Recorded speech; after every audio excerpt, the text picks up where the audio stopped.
Moi, elle était relativement simple, au sens où j'étais déjà arrivée à l'endroit où je pensais vraiment devoir être. Donc, j'étais pas en recherche de ma mission de vie ou de ma place. Mais par contre, j'étais dans un moment où j'avais besoin de développer en fait mon activité nouvelle, dans laquelle j'étais en train quelque part de m'affirmer et de rechercher une nouvelle identité professionnelle que j'avais déjà lancée, mais dans laquelle je manquais parfois d'assurance pour certains aspects qui étaient très différents en fait de mon ancienne vie professionnelle.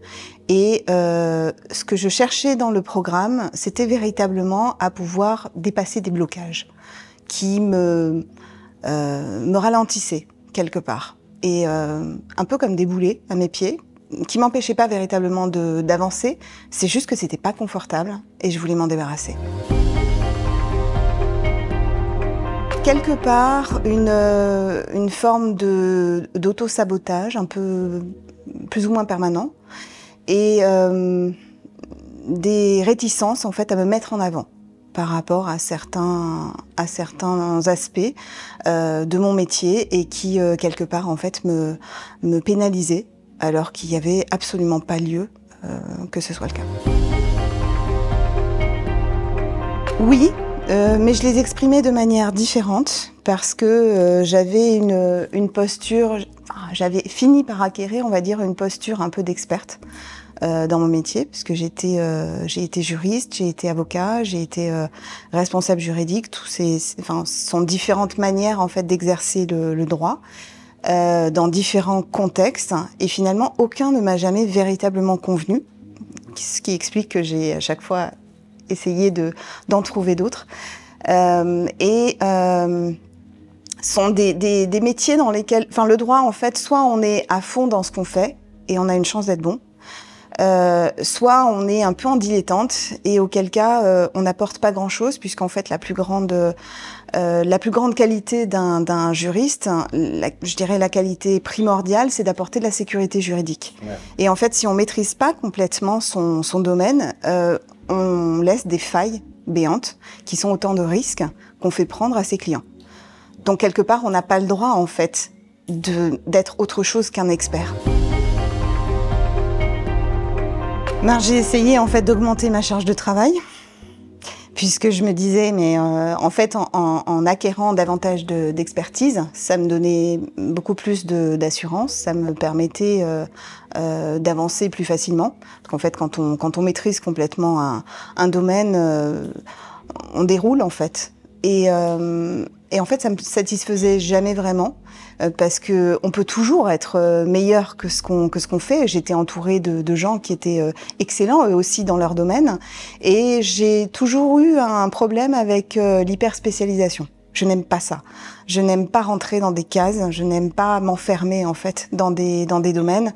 Et donc c'est la raison pour laquelle j'ai toujours essayé de garder plusieurs spécialités. Ouais. C'est-à-dire que même là où j'étais embauchée sur des postes où que je traitais des dossiers qui étaient assez marqués dans un domaine du droit en particulier, j'avais toujours tendance à élargir en fait le scope, parce que je voyais des questions qui traitaient, par exemple, pour traiter un contrat de distribution, j'avais tendance à voir aussi les aspects de droit social et à chercher moi aussi à les gérer aussi.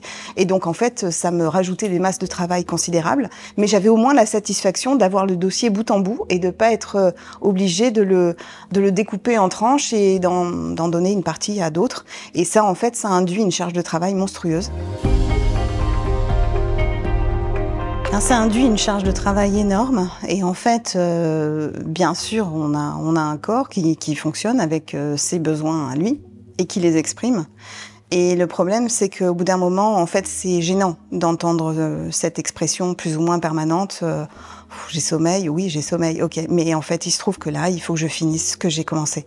Donc, ce qu'on fait, c'est que on met en œuvre des postures qui permettent de moins sentir la douleur. On s'insensibilise et progressivement, en fait, on en vient à vivre plus ou moins tout dans sa tête et plus tellement dans son corps.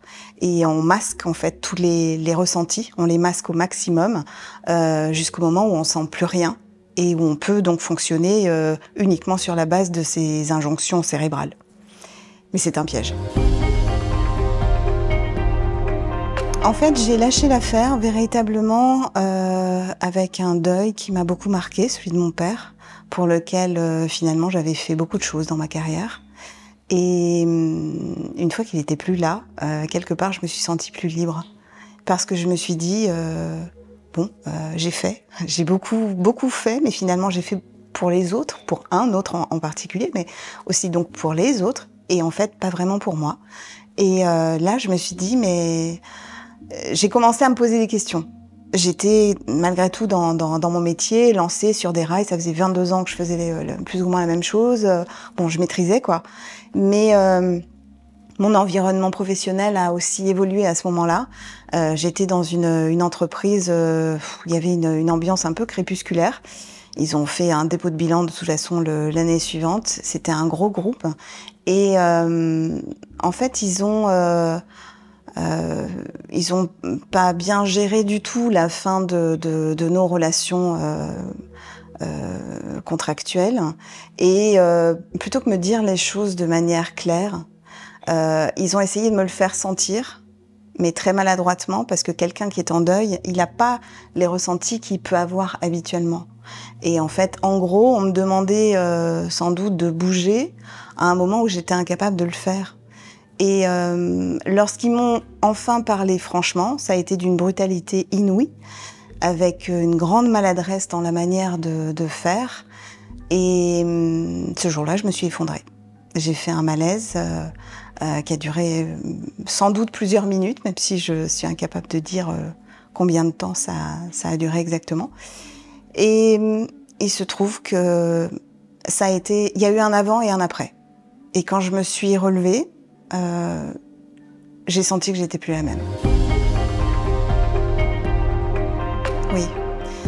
J'ai commencé évidemment par la case médecin. Je suis tombée sur quelqu'un de très compréhensif et très empathique, mais qui ne disposait que de réponses qui me convenaient que partiellement, parce qu'en fait ça ne me soulageait pas.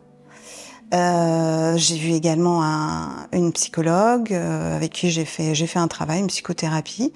Ça m'a fait du bien, mais là encore, ça me laissait vraiment sur ma faim. Et il me manquait des choses. Et j'ai été entourée à ce moment-là par un certain nombre de personnes qui n'étaient pas forcément du milieu juridique, mais qui ne comprenaient pas que je puisse avoir envie de faire autre chose que du droit, sous prétexte que ça avait été finalement toute ma vie professionnelle jusque-là. Et c'est une des choses qui m'a surprise avec ma psychologue, c'est qu'elle soit incapable finalement de m'envisager autrement que comme ça. Peut-être que c'était une stratégie de sa part, mais disons que sur le moment, ça m'est apparu bizarre et je me suis sentie un peu seule en fait dans ma relation avec elle et c'est pour ça que j'ai arrêté. Mais cela dit, elle m'a fait du bien pour digérer l'événement un peu traumatique de mon malaise. À la suite de mon malaise, j'ai été en arrêt maladie. De manière un peu prolongée. Enfin, c'était le premier arrêt maladie de ma vie. Hein. Je ne savais même pas ce que c'était. Et en fait, je me suis posé énormément de questions. Lorsque mon licenciement est intervenu pendant mon arrêt maladie, à ce moment-là, j'ai été obligée de m'inscrire au Pôle emploi, comme tout le monde.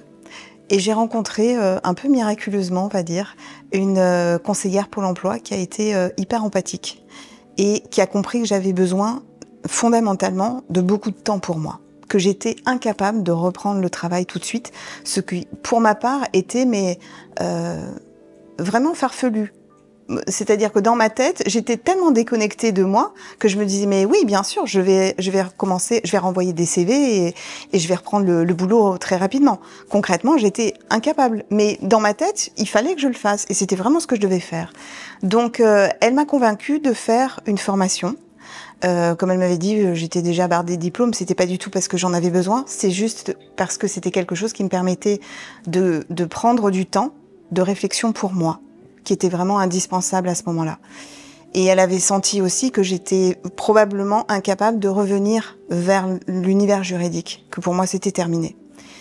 Et j'ai fait un master de développement durable à Paris-Dauphine, qui m'a vraiment, qui a transformé en fait ma vision des choses. Et à la suite de ce master, où j'ai évolué sur beaucoup de domaines qui m'ont fait comprendre qu'on allait vraiment dans le mur et qu'on y allait à vitesse grand V, qu'il fallait que je change plein de choses. Et là, je me suis dit un truc. Je me suis dit, mais à quoi bon faire des efforts pour me réadapter à un monde qui, de toute façon, ne va pas pouvoir continuer comme il est. Donc, je vais être obligée finalement de me suradapter en permanence, ce que je ne pourrais plus faire. Donc, je me suis dit, il va falloir quelque part un peu tout changer. Et c'est là que je me suis autorisée enfin à penser à d'autres métiers. Mais il a fallu du temps pour ça. Il a fallu au moins 1 an, peut-être 1 an et demi, avant de me dire oui, j'allais vers autre chose. Je sais qu'à ce moment-là, il y a beaucoup de gens qui ont fait pression pour que je reste dans le milieu du droit. Et bizarrement, tous ces gens-là n'étaient pas du tout dans le domaine du droit. C'était des gens qui étaient à l'extérieur de ça. Et quand j'ai fini par dire que je voulais faire autre chose, que je voulais aller vers ce qui m'avait fait vraiment du bien, à moi, peut-être pas aux autres, mais à moi, et qui m'avait vraiment sorti de la tête de l'eau, qui était la naturopathie, je me suis dit, j'ai entendu les gens autour de moi être très, dissuasifs, gentiment, mais franchement dissuasifs. Me dire, mais non, c'est un coup de folie, mais non, mais pourquoi faire ça? Tu vas pas faire une croix sur tout ce que tu as fait, tout ça. Et en fait, ça, j'ai jamais dévié, en fait, de cette route-là, parce que je sentais qu'elle était vraiment pour moi.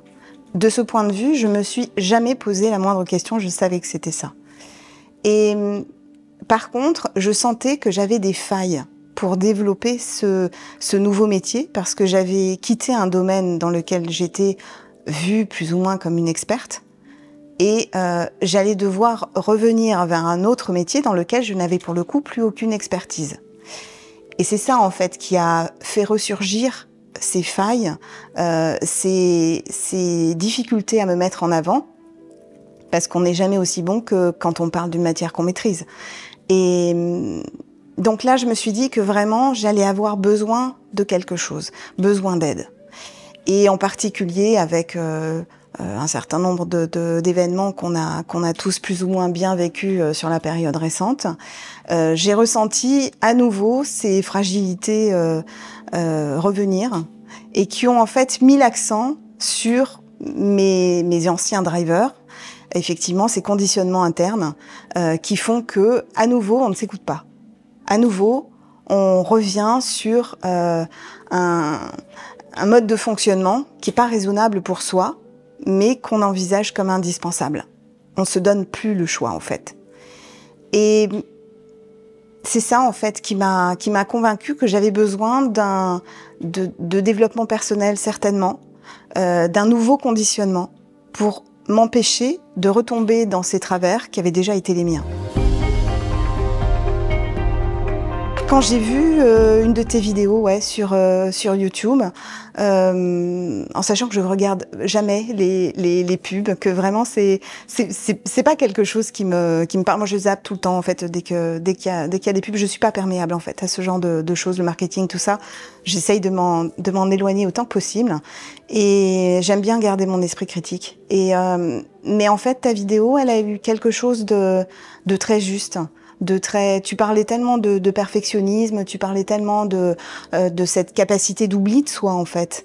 Ouais, je me suis dit il y a quelque chose là-dedans, il y a quelque chose à fouiller, et je pense vraiment que ça a été une très très bonne décision que j'ai prise. Je regrette absolument pas d'avoir suivi le programme, même si le début le premier module, en fait, régulièrement, je me disais « Oh, mais non, c'est pas pour moi, j'ai déjà dépassé ça, voilà ».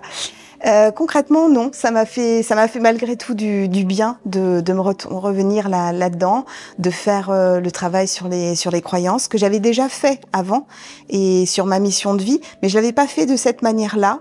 Et en tout cas, quelque part, ça m'a permis d'aller beaucoup plus, beaucoup plus en profondeur en fait, par rapport au premier travail que j'avais pu faire sur mes valeurs, et où je m'étais dit oui, non, pour moi, les choses qui sont importantes, c'est ça, ça, ça. Mais je m'étais jamais interrogée sur la raison pour laquelle elles étaient si importantes. Et surtout, je les avais jamais confrontées les unes aux autres. Et finalement, c'est ça qui leur donne leur vraie valeur, la hiérarchisation que tu proposes. Elle est, je pense, très intelligente parce qu'elle elle met en relief l'importance des choses pour chacun. Oui, parce que, d'abord, je te dis, le début, j'ai essayé de faire comme pas mal d'autres coachés, de bien suivre le programme pas à pas et tout ça. Et en fait, au début, je me disais mais non, t'as dépassé tout ça, parce que quelque part, j'avais déjà trouvé mon point d'arrivée et que je savais qu'il me correspondait. Mais quelque part, là, ça m'a permis de rationaliser ça, d'objectiver aussi mes choix. Ça m'a permis quelque part de prendre du recul sur un certain nombre de décisions que j'avais prises de manière instinctive, parce que après être sortie en fait de l'univers du droit, c'est la promesse que je me suis faite de désormais toujours laisser parler mon intuition, de la faire réémerger et en fait de donner le droit aussi à cette créativité de s'exprimer. Parce que finalement c'est notre plus fidèle outil, on va dire, dans la jungle de la vie. C'est notre meilleure lampe tempête. Elle est tout le temps là, pour peu qu'on accepte de l'entendre et de pas la bâillonner.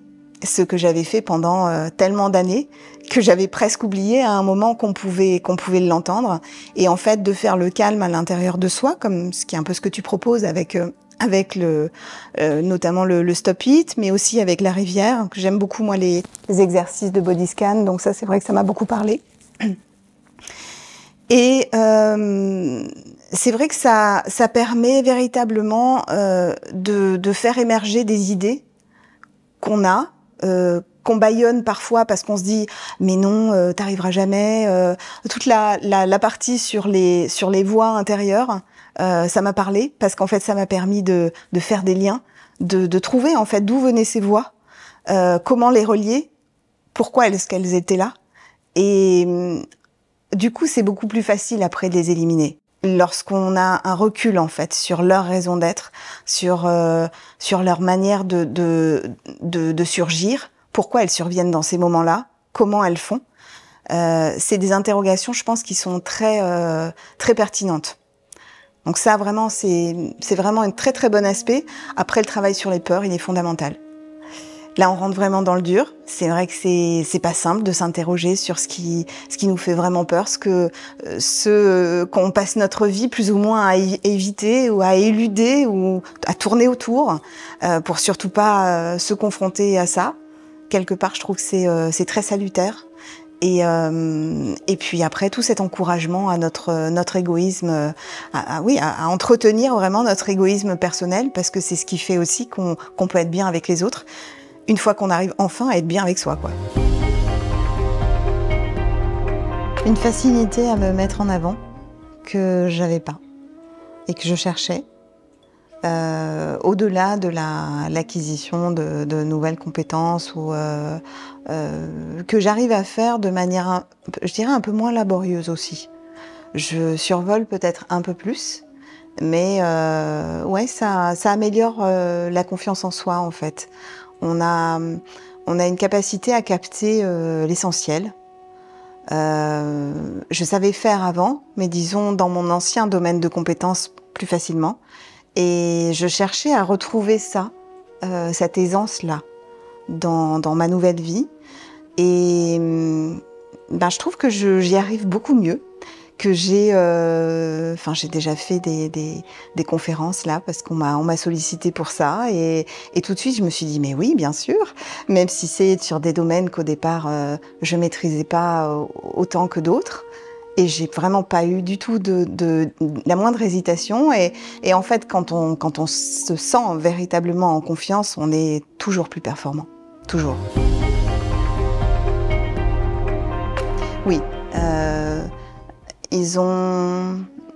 Enfin, quelque part, ils en ont aussi fait les frais, entre guillemets, sur certains éléments de ma vie, une certaine tendance encore à dépasser les horaires en fait de travail qui sont classiques, on va dire, retourner bosser pendant que les autres après se détendent le soir. Voilà, ça a tellement longtemps été mon quotidien et là je le fais de manière vraiment occasionnelle parce que j'éprouve moins le besoin en fait de le faire. Et il y a aussi une chose, en travaillant sur la roue de l'équilibre avec les différentes sphères, je me suis rendu compte que lorsqu'on fait un métier de passion, quel qu'il soit, mais on a un peu tendance à confondre parfois les sphères pro et perso. Précisément parce que on se passionne tellement en fait pour ce qu'on y fait qu'on se dit mais en fait, ça me profite autant à moi que ça profite à mon public. Donc, je finissais par lire le soir des bouquins qui clairement relevaient en fait de ma sphère pro et qui, parce que je le pratiquais au quotidien, désormais, ne me ressourçaient plus comme ils le faisaient quand je les pratiquais avant d'exercer la naturopathie. Et donc, je me suis aperçue qu'il fallait refaire une forme d'étanchéisation entre les deux et de retourner en fait au roman qui détend l'esprit et qui donne du recul. Après, quand on revient, en fait, on a pensé à tout à fait autre chose en fait que son univers du quotidien, et c'est ça qui fait du bien. C'est vraiment ça. Donc, ouais, la roue de l'équilibre, en fait, m'a fait prendre conscience de ça, cette espèce d'interpénétration, en fait, des domaines de la vie, et pour oui, une meilleure gestion, en fait, interne de ces différents aspects, c'est bien qu'il y ait une étanchéité. Alors d'abord, j'ai l'impression de faire quelque chose pour des gens que je trouve bien. C'est-à-dire des gens avec lesquels je suis alignée. Parce qu'on a, en fait, quand on a on partage les mêmes conditionnements internes au départ, même si on a tous des parcours de vie très différents. Mais au départ, on a quelque chose de l'ordre de la fraternité, en fait, là-dedans, qui me plaît beaucoup. Et donc, j'ai vraiment l'impression de faire quelque chose de bien pour des gens bien. Donc déjà, ça me plaît. Après, au-delà de ça, ça m'aide aussi beaucoup à prendre du recul par rapport à plein de choses qui sont que je vois très facilement chez mes coachés et qui ont certainement été des marqueurs assez forts en fait dans mon parcours à moi. Donc, comme je les reconnais, c'est d'autant plus facile en fait de les aider à en sortir. Je peux témoigner de mon expérience à moi, mais aussi ça m'aide quelque part à objectiver ça. Et je me disais, bien tiens, ça aussi, ça faisait partie de ce processus-là. Tout ça, c'était rattaché en fait. On n'a jamais, enfin, on n'a pas assez d'une vie pour réexaminer son passé, le revisiter et voir à quel point on a pu à quel point en fait on est prévisible quand on a un certain conditionnement, on va vraiment agir de manière automatique. Et ça c'est toujours assez surprenant de constater ça, à quel point on peut être parfois prévisible, à condition bien sûr qu'on comprenne la clé de fonctionnement de la personne. J'ai une coachée en particulier qui nous fait souvent rire. Elle va mieux que d'autres personnes qui sont un peu au début de leur parcours de reconstruction personnelle. Et Elle nous a raconté plusieurs choses de sa vie personnelle. Et en fait, avant même que je lui parle du journal de gratitude, elle nous a dit que tous les soirs, avec son nouveau compagnon, ils se racontaient dans leur lit, tous les soirs, au moins 5 choses qui leur avaient plu dans leur vie. Elle faisait déjà son journal de gratitude avant même que je lui dise de le faire. Et là où c'était vraiment bien, c'est que j'en avais pas encore parlé de cet exercice à d'autres, auxquels ça ferait beaucoup de bien. Et le fait qu'elle témoigne de ça, ça a donné un poids extraordinaire à ce que je faisais, parce que la première chose qu'elle a dit, c'est « Qu'est-ce que ça nous fait du bien de nous focaliser en fait sur les événements positifs ?» Parce que à l'intérieur de mes groupes de coachés, on a des fois des personnalités qui ont tendance à se focaliser sur ce qui est le plus difficile à faire et qui vont délibérément occulter les aspects les plus positifs, c'est-à-dire la liste des kiffs, en fait toutes ces choses qui leur font du bien, mais aussi toutes ces petits riens qui font qu'une vie peut être finalement heureuse, même dans un contexte qui est pas top, qui est pas idéal, qui est... De toute façon, toutes les vies sont comme ça. Et en fait, ils vont se focaliser sur les choses les plus compliquées. Ils vont aller directement regarder la liste des croyances ou leur liste des peurs, carrément, se confronter vraiment ils vont rentrer directement dans le dur. Et chaque fois, je leur dis, pensez à faire votre journal de gratitude. C'est vraiment important. Pensez à faire votre liste de kiffs. Pensez à écouter votre playlist. Parce que ça met de la couleur, en fait, dans la vie. Ça met du soleil. Et du coup, en fait, le reste paraît un peu moins lourd que de se focaliser que sur ce qui fait du mal. C'est pas le but du quick change. Globalement, c'est d'aller mieux. Et en fait, on donne des outils pour pouvoir supporter ça. Et c'est pas pour rien, en fait, qu'il y a une progressivité, en fait, dans le programme, et qu'il faut essayer, en général, de respecter, parce que tout le monde n'est pas prêt à aller directement dans les exercices qui sont les plus complexes. J'ai vu une personne aller très mal en début de programme, vraiment très mal, qui m'a fait un peu peur, en fait. Que j'ai bien sûr renvoyé vers son médecin traitant, qu'elle ne voulait plus voir, vers son psychiatre, qu'elle ne voulait plus voir, vers un psychologue, qu'elle a du mal à trouver. Bon, je l'ai vraiment incitée à garder cette démarche-là parce que je la trouve très importante. Et je lui ai fait faire justement sa liste de kiffs. Elle a eu beaucoup de mal. Je lui ai fait faire sa playlist. Ça marche mieux. Je l'ai incitée aussi à sortir, à aller prendre l'air, à aller s'aérer l'esprit. Et pendant ce temps-là, à penser à faire 1 ou 2 petits stop-it. Ou bien se mettre en podcast dans les oreilles, la rivière, pendant qu'elle était dans la nature. Elle va mieux. Elle va mieux, c'est une belle victoire. C'est vraiment des choses qui donnent de l'espoir parce que c'est très rapide. Moi, je me suis relevée très bien, solidement, mais ça a mis beaucoup de temps. Et cette personne-là à laquelle je pense, on est sur un travail sur 1 mois et demi. C'est pas grand-chose. Donc, quand on est vraiment mal, 1 mois et demi versus 6 mois, c'est énorme. C'est vraiment colossal. Donc, je trouve que c'est un programme qui est très porteur d'espoir parce qu'il est équilibré entre les choses qui sont difficiles à faire et les choses qui nous donnent de l'aisance, qui nous permettent d'avancer avec un peu plus de sérénité. Même s'il ne faut pas occulter non plus cet aspect qui est malgré tout très important. Dans le burn-out, il y a une prise en charge médicale ou psychologique qui est vraiment déterminante, qui est très importante et qu'il faut surtout pas occulter sous prétexte qu'on fait du développement personnel. On peut se passer des autres aspects. À mon avis, c'est une erreur.